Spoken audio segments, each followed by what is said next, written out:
Well, I have stopped participating in auctions, at least until I get some more stuff listed. I have tons of stuff to work on.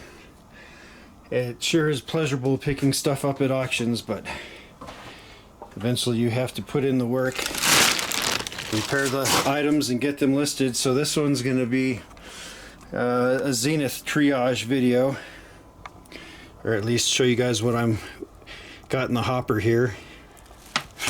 I might have to go back and add the models in. I don't know all the models off the top of my head. So this is an AM FM. I replaced the capacitors on it. It was kind of working. Replaced the caps on it. It quit working, so I'm going to have to troubleshoot this. It had a capacitor that was completely burned in half, and as soon as I replaced it, the radio stopped functioning. So I'll get to that. Next up, I believe it's a 1938. I forgot what model it was. It's a Zenith Cube. It's bigger than the one that I made a video on. 6-tube model. The other one was a 5-tube model. I pulled the whole dial off on this. As I am new to this whole radio repair thing, there's many models that I haven't gone through yet. The dial cord was broken on this, and it turns out it actually uses a belt, a one-piece belt, and the only way to get the belt on here was to completely take this face apart. I had to desolder the hands off of it. Got that all apart. The new belts came in, so I have a belt for this and a belt for another radio. The finish is pretty rough on it, so I'm going to go ahead and I'm going to refinish some of this. I want to see if I can preserve these decals, and then everything else I'm going to have to get pretty aggressive with. So I got that one.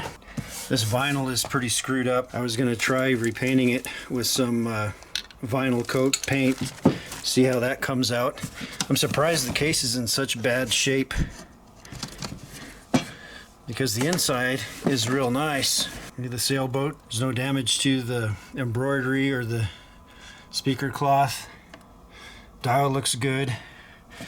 I have the other piece for this. This is broken off, or I might see if I can get one on eBay, that knob. Zenith Universal Radio.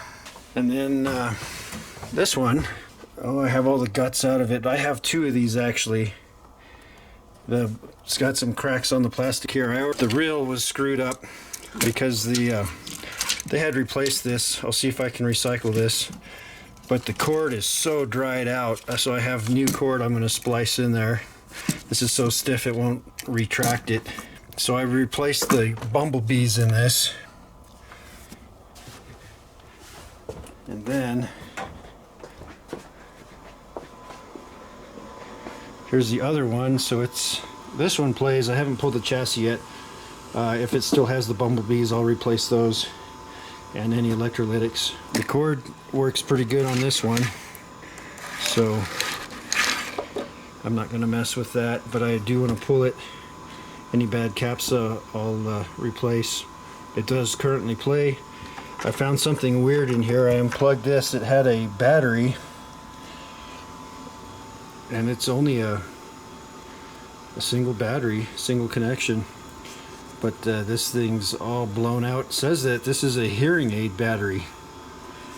I'd like to see how big the actual hearing aid is.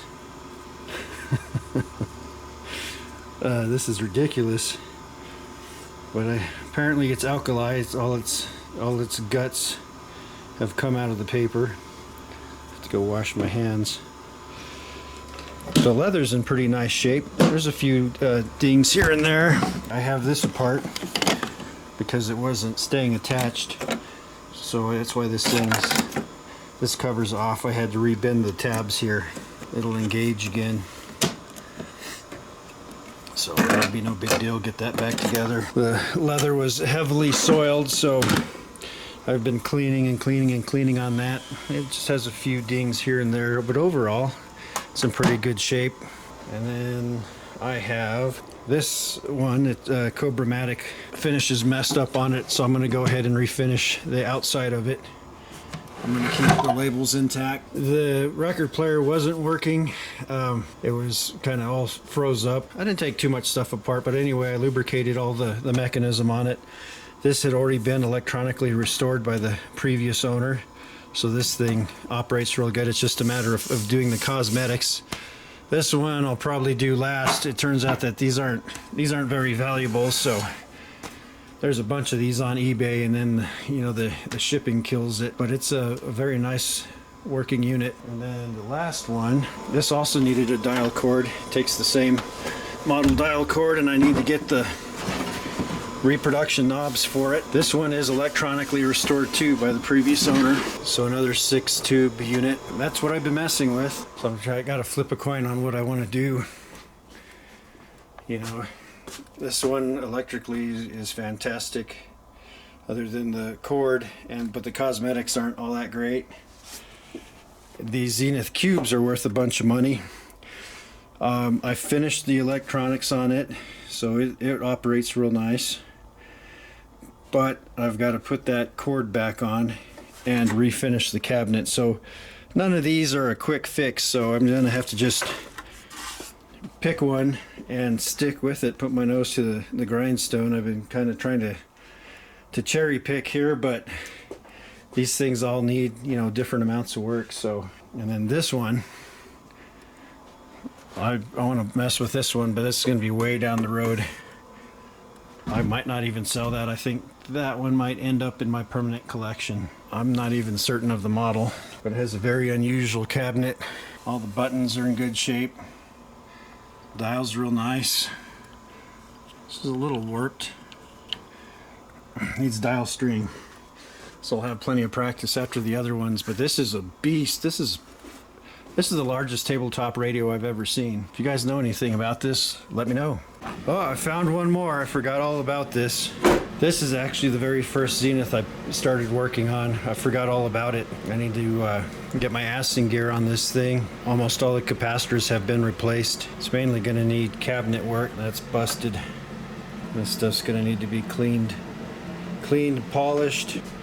So I just got to finish it like everything else. So might have to get me some attention deficit disorder medication. Get my butt in gear.